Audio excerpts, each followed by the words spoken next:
básicos de neurotransmissores e sinapse. Ficou alguma coisa para trás? Alguém viu alguma coisa além? Quando todo mundo no mesmo barco aqui, né? Fechou. A aula de hoje é anamnese psiquiátrica. É basicamente, tendo a aula passada, mas essa aula aqui, a gente pode explicar qualquer outro assunto. A gente já dominou o básico, o fundamento do negócio. Anamnese psiquiátrica, estrutura metódica, entrevista, biopsicossocial e instrumentos diagnósticos. O que eu quero com toda essa apresentação aqui de hoje? Diferenciar a anamnese psiquiátrica da anamnese comum.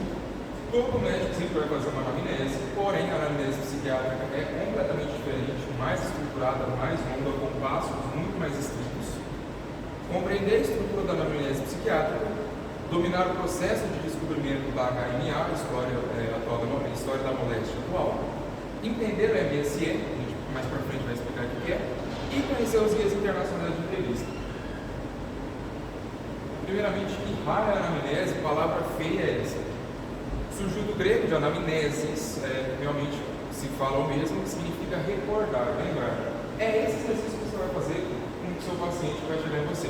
É recordar toda a história pregressa dele, até coisas que talvez ele nem saiba que estão relacionadas com o quadro clínico dele. Então, é uma conversação estruturada e empática com o paciente para recolher toda a informação sobre os sintomas, história de vida, contexto e incisos. A diferença da anamnese psiquiátrica para a anamnese médica geral, que vai se centrar mais em exames, colesterol, LDL, enfim, na psiquiátrica ela é muito maior, de 45 a 90 minutos na primeira sessão. Isso aqui é teoria, nunca dá isso, mas os guias da OMS falam para ser de 45 a 90 minutos. É muito mais subjetiva e segue aquele modelo biopsicossocial. Tem algum primeiro semestrista aqui, né? Imagino. Vocês estão tendo psicologia médica, salvo engano. Vocês já viram falar desse negócio de biopsicossocial ou não? Já? Tá, perfeito. Eu dou uma repassada também, não tem problema. Os estudos, é um consenso entre a comunidade psiquiátrica que 70% a 80% do diagnóstico do seu paciente vai vir de uma entrevista bem feita. Isso coloca um peso em toda a entrevista psiquiátrica que é: você só consegue descobrir o que ele tem se você sabe fazer as perguntas certas. Muito raramente você vai conseguir fechar um diagnóstico por exame de sangue ou por qualquer outra coisa mais objetiva. O subjetivismo faz parte do trabalho psiquiátrico. Eu coloquei uma tabela para ficar fácil caso alguém queira estudar. A anamnese médica geral é mais curta, aspectos biológicos quase que exclusivamente, alergias, exames, etc. E é predominante objetiva, baseada em dados medíveis, como eu falei, glicose, enfim, e observáveis. Anamnese psiquiátrica, o triplo da duração máxima, modelo biopsicossocial. Esse modelo biopsicossocial é o que a gente tem da OMS hoje, que ela considera que é uma saúde integral, que é uma pessoa que está bem biologicamente, os órgãos já funcionam bem, todo o sistema dela, bem psicologicamente, não tem nenhum transtorno, ou pelo menos se tem um transtorno tratado, e social, consegue viver em sociedade, enfim, participar de todo o funcionamento social. A anamnese psiquiátrica vai levar muito mais em conta o modelo biopsicossocial do que só o biológico. E, diferentemente da anamnese médica geral, ela é extremamente subjetiva. Então, dois psiquiatras muito bons com o mesmo paciente, raramente, mas talvez eles tenham opiniões diferentes sobre o mesmo caso. E não necessariamente um está errado nem o outro. O que é rapport? Quem já ouviu falar desse termo? Quem trabalha com vento ou alguma coisa assim? Rapport é um termo francês, inclusive eu fui atrás desse negócio, só caía vídeo de coach falando de rapport para venda. Eu tive que ir muito além para pegar aqui, que é para psiquiatria. Rapport é a conexão emocional de confiança e empatia entre o médico e o paciente. É um termo originado do francês, que é o vínculo de confiança que você estabelece com o paciente. Seu objetivo é criar um espaço seguro onde a pessoa se sinta escutada e não julgada para que ela fale de temas delicados. Todo médico precisa ter algum nível de confiança, ou melhor, todo médico precisa estabelecer algum nível de confiança entre ele e o paciente, tanto para conseguir abordar temas mais delicados, quanto explicar que é uma coisa confidencial, etc. Assim sendo, o psiquiatra precisa de um rapport, uma conexão muito mais forte. Ele precisa estabelecer isso rápido, sutilmente e muito forte. Por quê? Temas muito delicados, como suicídio, depressão, abusos, só vão surgir de um paciente que já está com um rapport bom com o seu psiquiatra. Não pense que um paciente extremamente deprimido vai falar de depressão para um psiquiatra que ele mal falou, ele não vai ser a primeira coisa que ele vai falar. Falando assim, que é só colocar uma questão de vínculo, de confiança, parece que é basicamente ser uma pessoa legal. Ajuda, mas não necessariamente você precisa nascer com toda aquela questão de ser um bom ouvinte. Muito do rapport é técnico, escutativa, sentir com a cabeça, eventualmente, ecolalia ocasional, linguagem corporal, seu paciente vai falar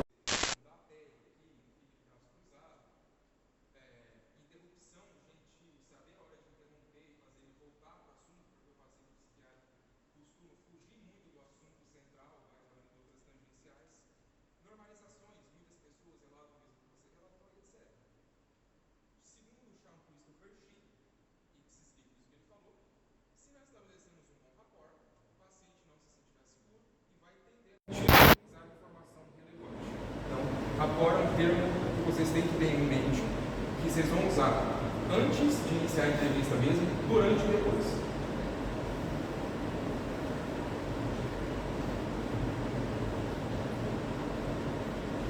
Tá, agora começa a parte mais estrutural e mais teórica. Estrutura prática da anamnese. Primeiramente, que a anamnese vai ser em entrevista psiquiátrica. A recomendação geral é que ela sempre seja uma sala privada, com uma distância respeitosa de mais ou menos 1 metro, podendo variar, e confidencialidade relativamente absoluta.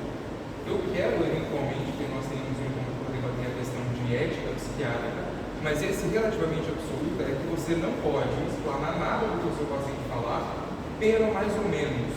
Porque se o que ele te falar for, por exemplo, eu estou planejando fazer um assassinato contra tal pessoa, tal horário, aí sim você tem a obrigação legal de falar. Em outros casos fica meio turvo, mas nesse é o único que a lei é muito clara. Então é relativamente absoluta a confidencialidade.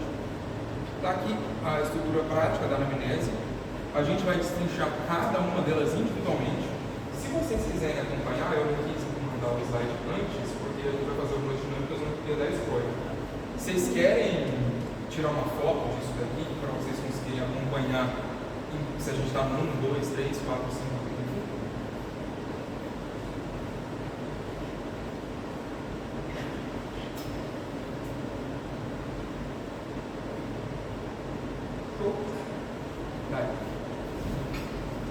primeira coisa que você tem que fazer, saber o nome do sujeito. Dados de identificação mais informante. Por que é que isso importa? Quando eu mandar o slide, você aqui fica mais fácil de ver, tá? Produz contexto social e cultural. Serve tanto para construir o seu rapport, ou seja, aquela pessoa já falou para você informações dela como idade, estado civil, profissão, religião, então já se cria um certo vínculo de confiança para você avaliar o risco dessa pessoa. Como é que eu vou avaliar o risco só por isso daqui? E uma parte do seu diagnóstico final. Esses aqui são os dados mais ou menos que você gostaria de coletar de um paciente que está indo pela primeira vez e geralmente é a primeira coisa que você faz. Exemplo de por que isso aqui é bom para avaliar o risco. Por incrível que pareça, vou dar dois casos para vocês de pacientes que vão chegar com um transtorno de humor deprimido. Vamos colocar de maneira muito genérica. Primeiro é um homem, 56 anos, desempregado, ex-policial, solteiro e vive sozinho. Contra uma menina de 24 anos, estudante universitária que vive com os seus pais. Todas essas informações eu peguei da primeira parte da anamnese. Se eu estou procurando, se eu estou conversando com uma pessoa com um transtorno de humor deprimido, e eu estou procurando avaliar o risco de suicídio dessa pessoa, óbvio que eu não vou perguntar de primeira diretamente. Qual desses dois aqui vocês acham, só pelos dados de identificação, que tem o maior risco, mais meio de suicídio? Justamente. Tudo isso eu consegui só por aqui. Homem, 56 anos, já não tem mais aquela visão de, eu tenho muito tempo pela frente, desempregado, não tem rotina fixa, ex-policial, provavelmente tem acesso à arma de fogo, solteiro e vive sozinho, não tem ninguém para olhar por ele. Enquanto a mulher de 24 anos, se a mulher obviamente não importa, às vezes a dor dela seria exatamente a mesma que a dele. Porém, estudante universitário, legal ou não, ela tem um convívio social meio forçado, mas ela ainda tem. Vive com os pais, então algum mínimo de rotina ela ainda tem, e ela tem quem olhe por ela ali, ela gostando ou não. Então, o risco desse paciente aqui é muito maior e a gente consegue matar só com dado de informação. Queixa principal, chief complaint, essa e a próxima são os corações da anamnese. Por que ela importa tanto? Você vai conseguir avaliar a lucidez do seu paciente, se ele sabe o que está acontecendo com ele. E em muitos casos, isso aqui vai fechar boa parte do seu diagnóstico e do seu plano de ação. Por exemplo, quando você vai tentar perguntar isso aqui, e na verdade qualquer coisa da anamnese, você vai preferir falar por perguntas abertas. Se eu falar assim, o que te traz aqui hoje, eu te impossibilito de falar sim, não, muito, pouco. Eu obrigo o paciente a falar um pouco mais, a discorrer um pouco mais. Nisso daqui, o que te traz aqui hoje, dei um exemplo de uma possível resposta. Doutor, fazem 3 meses que eu já não consigo sair de casa, com normalidade. Cada vez que eu penso em pegar um ônibus ou alguma coisa assim, ou entrar no supermercado, meu coração fica acelerado, começa a me suar as mãos e eu sinto como se eu fosse desmaiar ou morrer. Pelo chief complaint que o seu paciente te deu, dá para fechar o diagnóstico? Não, mas dá para ter uma ideia ótima. O que vocês chutam assim que essa pessoa possivelmente tem? Só por isso daqui, não dá para fechar, mas dá para suspeitar. Boa. Fala mais alto. Ansiedade, um transtorno ansioso. Alguém para ser mais específico? Possivelmente fobia social. Com um agravante dele falar da sensação iminente de morte. Então a gente começa a pensar em uma crise de pânico. E olha só como é que você consegue construir um raciocínio que ele não vai determinar o seu curso de ação, mas na segunda pergunta da sua entrevista você já consegue raciocinar o seguinte: estou falando de um transtorno de pânico. Um transtorno de pânico é um transtorno ansioso. Se é um transtorno ansioso, a gente está falando de neurotransmissores relacionados à falta deles causa ansiedade. Se a gente está falando disso, possivelmente, muito provavelmente, o curso de tratamento dessa pessoa vai ser com inibidores seletivos de captação de serotonina, que é a primeira linha. Então, com 2 perguntas, eu basicamente já tenho um norte de para onde eu estou olhando para esse paciente. Foi tudo dele? Não, mas já ficou muito mais fácil para eu saber do que eu estou falando. Quis dar um outro exemplo. O que te traz aqui hoje? Veja, doutor, sempre fui uma pessoa muito ativa, mas nos últimos 2 meses eu simplesmente não consigo me levantar da cama. E não é questão de preguiça, é como se o meu corpo pesasse 1 tonelada. Choro sem motivo, não sinto prazer em nada, nem comer nem ver os meus netos. E o pior, eu me desperto todo dia às 4 da manhã com um pensamento fixo de que seria melhor não estar aqui no caso do Laterecos. Minha filha que me trouxe, porque se fosse por mim eu não teria vindo. Só pelo chief complaint dela, só pela queixa principal dessa pessoa. Qual que é o chute? Algum tipo de transtorno depressivo. Se é um transtorno depressivo com agravante de ideação suicida, o que a psiquiatria, de questão de manual mesmo, vai pensar primariamente é no uso de SRS ou ISRN. A gente vai, eu estou tentando ver com a professora de fármaco se ela quer dar uma aula mais aprofundada disso, mas tem a ver com a gente regular os neurotransmissores que a gente viu na aula passada. São esses OCVRs bem diferentes. História da enfermidade atual. No Brasil a gente chama isso de HMA, que é a história da moléstia atual. Aí eu fiz uma tradução livre para espanhol, a história da enfermidade atual. Por que ela é importante? Porque ela é a mais importante de tudo. Eu coloquei até o logo da liga aqui, caso alguém vá querer estudar depois, para saber que esse daqui é a parte onde você vai começar a matar diagnósticos. Aqui se obtém grande parte da informação chave para o diagnóstico. Esse é o coração da anamnese. Para fazer esse negócio do HMA, a história da enfermidade atual, a história da moléstia atual, a gente tem muitos jeitos diferentes de fazer. Tem os 9S, mais um que eu peguei é esse do Geekmedics, que é o acrônimo Notepad, que vai colocar, Nature, Onset, Triggers, Exacerbating, Progression, Associated Symptoms, Disability. Porém, eu vou falar de maneira só português mesmo, em espanhol, para ficar mais fácil. Mas o acrônimo usado por esse livro aqui é o Notepad. Vou mandar o slide depois, mas quem quiser tirar foto, anotar, enfim. Você, de alguma forma, na sua conversa, isso é questão de prática, criatividade e senso social, senso de conversação social, de como é que você vai extrair essas informações, desde que você extrai. Natureza. descrever o sintoma com detalhes. Então a gente está falando de um transtorno deprimido, de um transtorno ansioso, essa pessoa está agitada, ela está deprimida, ela está delirante. Consete nisso, quando é que isso aqui começou? Isso daqui é uma das partes mais importantes para a psiquiatria em específico, porque muitos dos diagnósticos a gente fecha por questão de semanas. Distimia, depressão 2 anos a mais.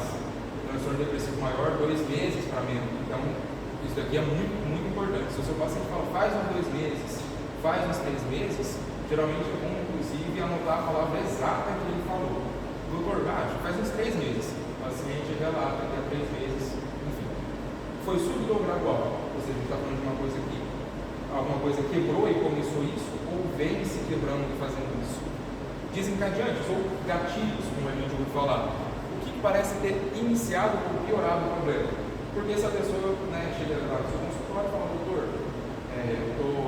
faz uma semana que eu não como direito, eu estou chorando fácil, não durmo muito bem, estou triste todo o tempo. Tá, como que aconteceu? Faz 7 dias. E o que aconteceu? Minha mãe morreu. É esperado. A gente consegue tirar um diagnóstico depressivo por conta dessa questão desencadeante. A gente já descobriu que é um luto normal, até então, um luto não complicado. Intensificação. O que piora e o que melhora o quadro dessa pessoa? Melhora conversar com os meus amigos. Ou então piora estar em ambientes muito lotados. Progressão. Desde o onset, desde o início, está melhor, pior ou está estável? Então a gente está vendo se está deteriorando aquela pessoa ou está melhorando pelo tempo mesmo. Sintomas associados. De novo, vou trazer o exemplo da depressão, porque o DSM-5 traz a depressão para a gente com sintoma obrigatório, transtorno, humor deprimido por tanto tempo para mais. A gente vai falar de menor, maior ou distimia. Sintomas associados depressão pode vir acompanhada de insônia? Pode. Pode vir acompanhada de perda de apetite? Pode, mas não necessariamente. Então é bom que você consiga coletar esses sintomas associados para saber o quanto que ele está incapacitando o seu paciente. Impacto no trabalho, família, estudos e higiene. Compensa, por exemplo, para um paciente, em surto psicótico, a gente sabe que passar um medicamento de primeira linha para ele, um antipsicótico de primeira linha, vai ter alguns efeitos colaterais ruins. Mas a depender do quão incapacitante o problema dele está sendo para a vida dele, não consegue trabalhar, não consegue ter higiene, não consegue estudar nada com a família, às vezes compensa. Às vezes compensa. Se os ciclos de segunda geração não estão funcionando e ter aquele transtorno, aquele surto psicótico está acabando com a vida dele, compensa colocar de primeira geração, por mais que provavelmente vai ter os seus colaterais. É o jogo do que perde menos, não necessariamente a gente ganha. História médica pregressa, medicamentos e alergia. Por que isso aqui é importante? Muitas vezes os pacientes que vão chegar para a gente, principalmente, 2026 para frente, a psiquiatria vai ter está tendo uma popularidade muito grande. E muitas vezes o que vai chegar para a gente não é nem paciente nosso. Vou provar para vocês. Vou pegar aqui, ao azar, 3 exemplos. Enfermidade física, tireoide. Paciente, 45 anos, hipertireoidismo não tratado. Apresenta ansiedade, insônia, taquicardia e irritabilidade. Se eu omito a questão do hipertireoidismo não tratado, eu posso começar a suspeitar de um transtorno de ansiedade generalizada. Só que a partir do momento que ele me fala, eu pergunto, tem alguma condição médica? Tem um problema na tireoide aí, você lembra o que é? Diz o doutor que é hipertireoidismo. Está tratando? Não. Você não vai passar uma SRS para esse cara, porque o problema dele não é psiquiátrico. O problema dele é endócrino, é a tireoide. Relevância psiquiátrica, pode simular transtorno de ansiedade generalizada ou transtorno do pânico. O tratamento do tireoide dele já vai resolver os sintomas. Então não tem por que você colocar esse paciente dependente, e gente, fica dependente de um ISRS, de um ISRN, se você pode poupar ele só para resolver o problema original. Outra enfermidade física, AVC. Paciente de 68 anos, depois de um AVC isquêmico em território frontal, apresenta apatia, desinteresse, perda de iniciativa e isolamento. Se eu não sei da informação do AVC, eu posso começar a pensar em transtorno depressivo. Porém, nesse caso aqui está simulando a depressão maior, mas na verdade é síndrome apática pós-AVC. Eu teve um AVC, afetou a área neurológica mesmo dele, não é caso psiquiátrico. Coloquei uma tabela aqui, caso vocês queiram ver outros exemplos de medicamentos sem receita, suplemento, alergia medicamentosa, mas eu acho que deu para entender a questão da importância de eliminar diagnósticos principalmente, saber, ter a certeza de que aquele paciente é seu e não de outro doutor. História familiar. Interessantíssimo isso daqui, porque importa primeiro. É reconhecido de forma unânime pela psiquiatria moderna que muitos transtornos se transmitem geneticamente. Como assim, Paulo? Boa pergunta. Tem teorias do porquê se transmite geneticamente, tem teorias de como. O que a psiquiatria já entende por fato é de que, sim, transtornos como bipolaridade, alcoolismo e depressão distímica, que é endógena, passam hereditariamente, tem uma chance grande de passar. Como? Não sabemos os mecanismos exatos ainda, mas a gente já sabe que existe. O que se recomenda é fazer um genograma simples, uma árvore genealógica de 3 gerações, procurando transtornos psiquiátricos, suicídios, consumo de substâncias e relacionamentos problemáticos. Aqui tem um exemplo que eu achei feitinho de um genograma de psicoterapia. Então a gente vê aqui que a avó paterna é morta, não teve nada, o tio também não. O avô paterno foi diagnosticado com bipolaridade. O pai foi diagnosticado com alcoolismo. A chance do paciente desenvolver um transtorno bipolar é muito maior do que quem não tem esses antecedentes na família.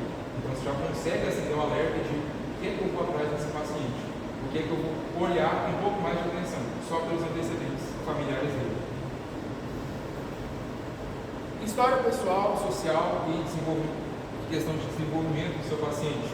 Por que raios isso importa? Como já estabelecido, a psiquiatria moderna usa o modelo biopsicossocial, social grifado. Essa etapa da anamnese permite você captar alguns aspectos da parte social que ficaram perdidos nas outras etapas, porque a gente não focou tanto no social. Esse daqui sim a gente vai perguntar muito diretamente. Lembre-se, a recomendação é de 45 a 90 minutos, a gente tem tempo para isso. Tópicos sugeridos, nascimento. Como foi? Você sabe quantos anos mais ou menos você deixou de mamar? Você sabe quantos anos mais ou menos você começou a andar? Às vezes a resposta vai ser não, mas vai perguntar. Infância, como é que foi a relação com seus pais? Se vê que tem contexto, tem filho, se o rapport seu tá bom. Pergunta de possíveis abusos, apegos, abandonos. Educação, trabalho, história militar ou forense. Ou seja, a gente vai tratar de veterano de guerra, e ele não vai falar isso logo de cara. Relações afetivas, abuso de substâncias, a vida atual da pessoa, rede de apoio também para acessar a questão do risco de suicídio, o risco de ferir ele ou a outros, higiene e autocuidado. Isso aqui são tópicos sugeridos, tá? Que eu não lembro onde que eu vi, mas é de alguns dos livros que eu tenho na fonte da depois, mas óbvio, usem também a criatividade e o desconfiômetro ali na hora, filho. A avaliação de risco vai ser a última parte da consulta psiquiátrica, porque muitas vezes você já vai pegar essa parte antes, porém, por estudos que eu citei aqui, vale a pena perguntar diretamente. Por quê? Por que a avaliação de risco importa? Apesar de já ter recolhido indiretamente essa informação durante toda a anamnese, ainda é necessário perguntar sobre a ideação suicida e a ideação de machucar outro. Por quê? Pode-se perguntar diretamente sobre ideação suicida, plano, intenção e acesso a meios, igual no caso daquele ex-policial que tinha arma de fogo, acesso a meios. Histórico de tentativas e risco de violência para outros ou para si mesmo. Antigamente, eu já tinha ouvido falar isso e eu ouvi falar de novo estudando para fazer esse slide, tinha-se uma crença de que como você falava com uma pessoa sobre o suicídio, às vezes você podia estimular essa pessoa. Às vezes essa pessoa estava com um transtorno depressivo, nem tinha pensado em suicídio, você foi lá e deu uma ideia para ela. Então se tornou um tabu por muito tempo falar sobre o suicídio. Porém, uma revisão de literatura realizada pelo Dazzi e os colaboradores dele em 2014 concluiu que reconhecer e falar sobre o suicídio pode reduzir a ideação suicida, sem evidência de aumento estatisticamente significativo. Na verdade, esse estudo, inclusive, relata que, em questão de ideação suicida, teve uma diminuição de 50% em jovens. O método, sem psicoterapia, sem intervenção medicamentosa, o mero fato de perguntar sobre o suicídio, de falar sobre aquele assunto, já diminui a ideação suicida desses jovens. Então, não custa perguntar, é uma coisa grátis que vocês podem fazer, fácil que ajuda demais. Acabou. Amém. Depois de todas essas etapas, ou melhor, depois não, durante, isso daqui, gente, é uma questão de conseguir fazer duas coisas ao mesmo tempo. Exame de estado mental, MSE, é o que a gente tem de mais objetivo na avaliação psiquiátrica. É a mesma coisa que o exame físico da medicina geral. Ela faz mediante observação e perguntas durante toda a entrevista. Aqui são os tópicos. Então você vai perguntar sobre a aparência e comportamento do seu paciente. Então você vai observar.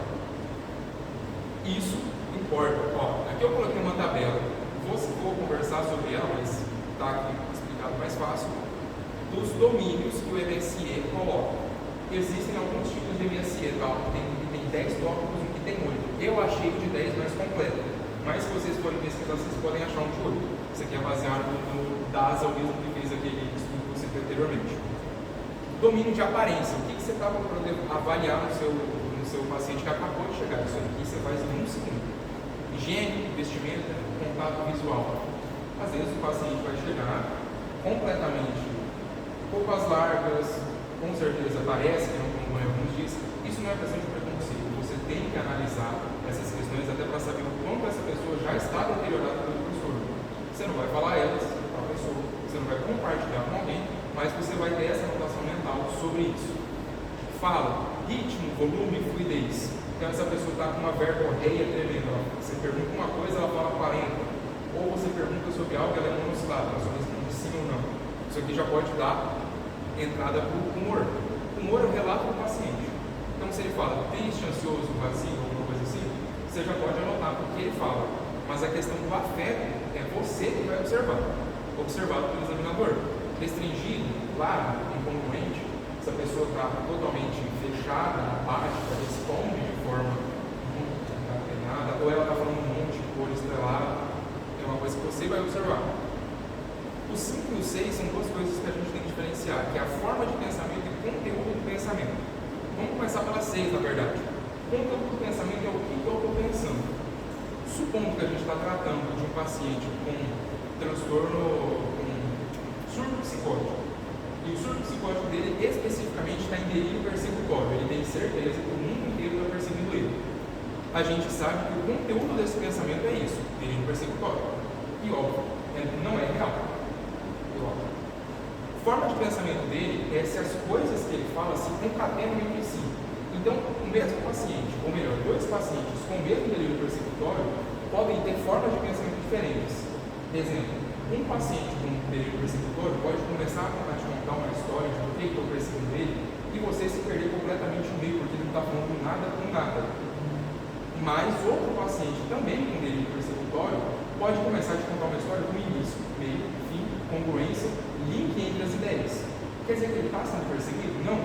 O conteúdo do pensamento dele é o mesmo, só que a forma de pensamento não foi alterada. O formato das ideias dele está se concatenando. Isso aqui acho que é a parte mais embaçada de entender. Eu consegui fazer entender essa parte? Entendeu? Percepção, alucinação, visões, se ele está conversando com você, começa a olhar assim. Cognição, orientação, memória, atenção. Você pode ver se ele é desorientado, amnésico, se ele está esquecendo de coisas muito frequentemente. Essa questão da cognição, a gente tem um teste que é o MMSE, mas o MMSE merece uma aula inteira sobre ele.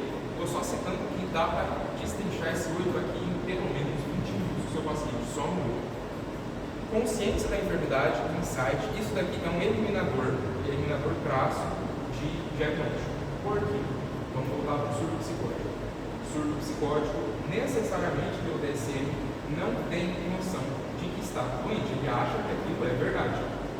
Se o paciente tem consciência da própria enfermidade, fala, doutor, eu estou ouvindo vozes, mas eu sei que elas não estão aqui, eu sei que é coisa da minha cabeça, a gente já entende que ele não está em surto psicótico. A gente já conseguiu eliminar uma coisa. E juízo, tomada de decisão, se pelo relato dele, ele toma uma decisão de maneira impulsiva, se ele às vezes deixa de tomar decisão por medo, são 10 coisas, segundo a MSE, que a gente tem que avaliar nesse paciente. Encerramento da anamnese. Tá, então a gente sabe como iniciar, estabelecer o rapport, perguntou as informações básicas, foi para a história da moléstia atual, pegou todo o diagnóstico ali. A esse ponto já é para você ter o seu diagnóstico fechado. Tá? Com prática e o DSM já é para você ter fechado. Como que eu vou finalizar? Isso aqui é uma sugestão. Sugestão tirada do Geekmedis. Eu usei Geekmedis umas 3 vezes nesse slide, eu posso mudar depois. Mas, de novo, vai um pouco da criatividade de vocês, né? Um pouco do paciente, do feeling do momento. Primeiro, agradecer ao paciente por compartilhar informações sensíveis. Essa parte aqui pode parecer meio bobeira, mas ela aumenta o seu rapport para a próxima sessão. O paciente se sente apreciado por você ter agradecido ele compartilhar as agressões suicidas dele, as aparentes loucuras que ele já ouviu, que são loucuras. Segundo, resumir o entendido, dar uma devolutiva breve. Então você pega tudo que você já analisou na sua cabeça da história dele e fala, tá, então pelo que eu entendi, você isso. Isso aqui dá 2 coisas. Primeiro que você consegue organizar suas próprias ideias e dar a chance para o seu paciente talvez falar, não, doutor, essa parte eu acho que o senhor entendeu errado. Então você consegue fazer uma verificação do próprio diagnóstico que você está dando. Terceiro, explicar os próximos passos. Por exemplo, exames, psicoterapia, fármacos, etc. Será que esse cara é bom fazer um exame de tireoide para descartar hipertireoidismo? Psicoterapia, geralmente vai valer a pena, mas eu como psiquiatra, será que eu acho que vale mais a pena a psicanálise ou a TCC? Não posso mandar ele, mas posso dar uma sugestão. Fármacos, se eu for passar um fármaco, como que ele deve tomar? Que horário? Qual miligramado? E 4, perguntar se alguma coisa ficou de fora. Às vezes, mesmo fazendo esse passo todo estruturado, todo montadinho, alguma coisa fica de fora, porque, sei lá, ele é inusitada e ele não teve chance de falar. Para não deixar de fora, você pode perguntar para ele. Sobre a anamnese psiquiátrica no geral, consegui me fazer entender, passei por alguma parte muito rápido, é uma aula.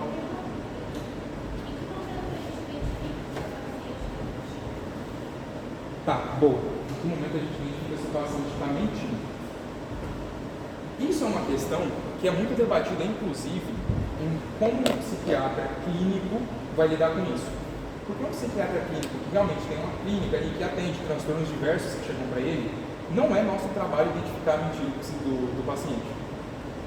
Vamos supor que um paciente, né, extremamente habilidoso, ardiloso socialmente, tenha uma personalidade mais puxada para a psicopatia, ele vai conseguir estudar e emular todos os sintomas de um transtorno depressivo maior. Não tem o que a gente fazer. A gente tem que partir de um pressuposto de que ele está falando a verdade. Porém, incongruências na fala dele, a gente pode começar a pegar, mas isso é totalmente questão de feeling e não tem uma